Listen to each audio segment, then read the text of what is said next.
So do you suffer with a hump at the base of your neck? Do you get that little bump? Can you see that coming through there? And is that bump getting bigger and bigger as you get older? Do you get neck pain? Do you find that it seems to get sore through that area as the day goes on and you're sitting at your desk and you feel it?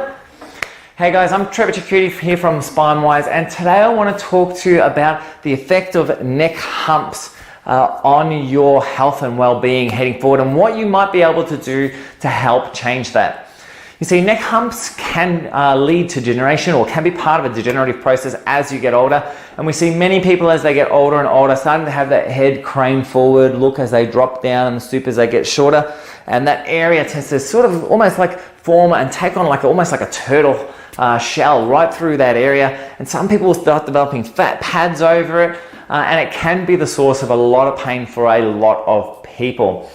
So what really is this hump? So for most people, what you're actually feeling is the base of your neck, your seventh or your first vertebrae, which is often referred to as your vertebral prominence. And it's basically the little bumps that come out here. Everyone has one, but as the head starts dropping further and further and forward, it sticks out more and more and more, which tends to create that issue for people. So the pain that's associated with it is usually the result of that anterior head carriage and the fatigue and the inflammatory responses that are result with that damage. But we can go about trying to change that around somewhat, because the body does start to protect that over a period of time. And one of the key ways that it tries to protect it is actually by putting a layer of fat over it, which further makes it look worse than what it might actually be.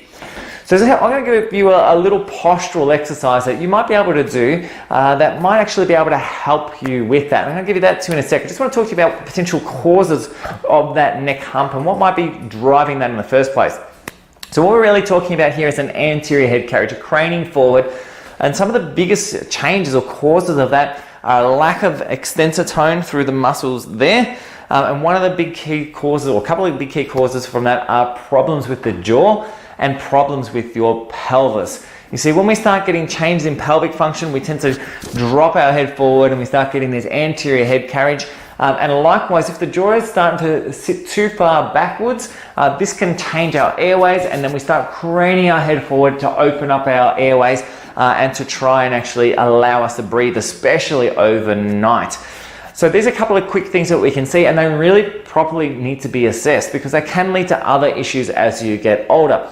But one of the key exercises that I love talking to people about is to actually reset where straight is in their system. And it's a very, very easy thing to do from a neurological perspective. All we need to do is retrain you where straight is so that you can remember where that straight point is, so you know exactly where you should be standing at any given time. So to do that's very, very easy. All you need to do is stand up against the wall. We want to move your feet right up against the wall. We want to put your bum against the wall. Make sure your pelvis is tucked in so we have a nice flat surface through your pelvis. Your back, your mid-back is against the wall. Your head is against the wall, and we're not craning our head up. We're kind of standing quite straight there. And that should align the back of our head with our mid-back, with our bottom, and just a little bit of a gap between the wall and your heels, and that should give you that straight feeling.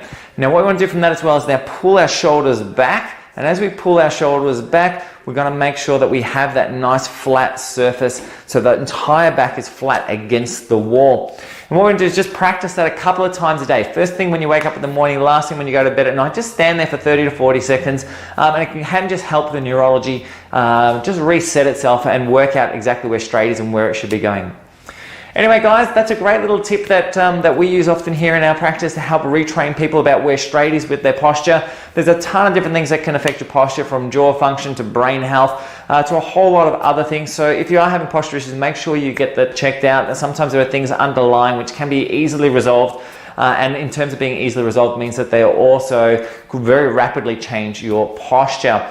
But if you have any questions, you're not too sure how to do the exercise, just post up posture down below, and I'll be in touch with you to help you through what you need to do. If you don't want to do that, you're welcome to personal message me anytime via our Facebook page or our Instagram page, and I'll be in touch and give you some tips and some hints about how you may be able to rectify your posture, and in doing so, may be able to improve that hump and your life too. Anyway guys, that's it for me for now. Have a fantastic week, and I'll catch up with the next vid. Bye for now.